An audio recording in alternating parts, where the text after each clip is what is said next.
nsi Katonda wabatuula ku nsi abantu bano bonna abasanyuse wamu naffe Mukama obakola obulungi. Bayibuli egamba nti balina omukisa ab'ekisa nabo balikwatirwa ekisa. Musanyukenga wamu n'abasanyuka abantu bano bonna babadde ku lwaffe kuba ennyumba ya Kyabaggu.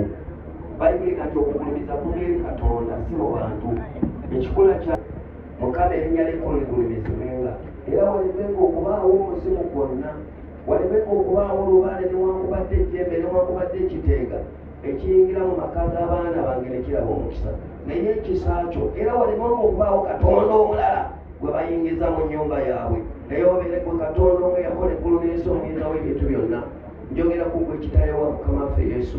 Abantu bano bawa omukisa, bawa ekisa eky'obulokozi era nga baddayo era nga bali mu kifo kino bafune emirembe. Nyaniriza essanyu eriva eri Katonda libabuutikire n'okusaasira kwa Katonda kubeere ku bulamu bwabwe. Mukama akola ebyamagero obakolerenga ebikulu mu Kristo Yesu omwana wa Katonda omulamu. Katonda abaweerera omukisa mu Kristo Yesu. Amina. Tuwulire musumba engalo